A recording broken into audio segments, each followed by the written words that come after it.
I have just finished a pretty big project, and you can see that everything is a disaster. There's paints everywhere, my paint water is still dirty, I have a bunch of miscellaneous stuff, I have some unfinished minis, my wet palette is still full, and just generally, it needs cleaned.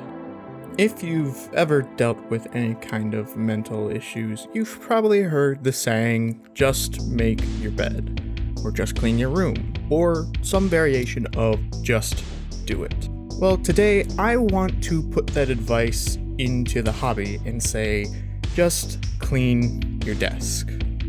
In the past, I have noticed that if I let it sit, even not as cluttered as this one, I don't want to paint. It's almost overwhelming.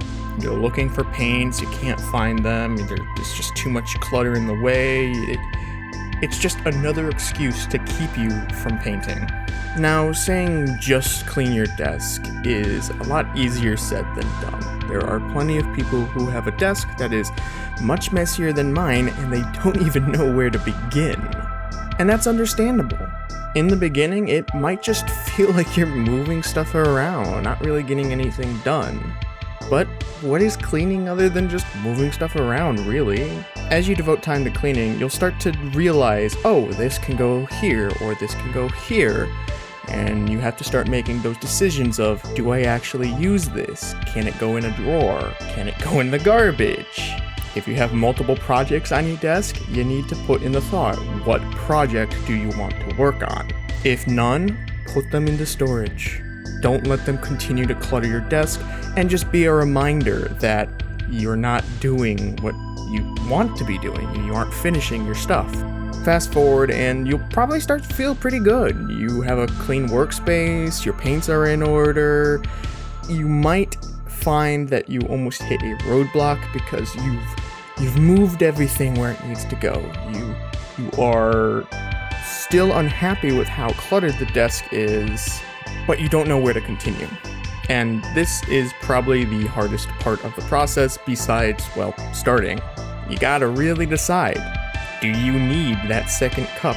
Do you need those paint brushes you never use? Do you need the pigment powder or the texture paste or the tacky glue or any of these other things that take up space on your desk that you don't really use except for, in a very specific part of the task?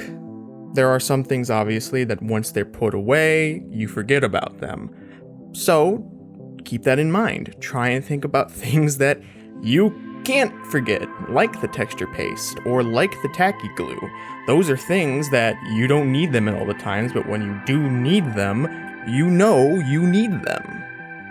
You can easily put away the texture paste and only pull it out when you're doing basing. Another thing that I have felt myself and have heard other people complain about is after they clean, they almost get that clean paralysis. Like, oh, it's clean, I can't touch it, I can't mess it up, I don't want to. But when that happens, you just need to remember, it is a workspace. It will get messy again eventually.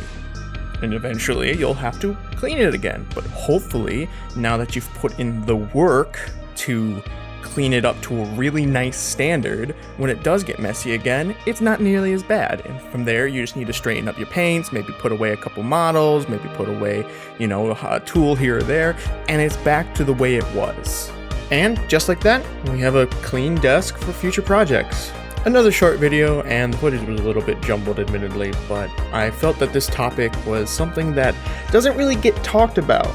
I hope that this video gave you something, gave you the motivation to clean your desk. Maybe it inspired you to go and start a new project or to continue working on the existing project that you have. And I hope that after you finish it and you're proud of your paint job and you put it in your display case or your carrying case or wherever you store your minis, you go back to your desk and instead of just leaving it the way it is, you just take a couple of minutes to maybe put the paints away, maybe change out the water, change your palette, straighten up, and then it'll be nice and ready for the next time.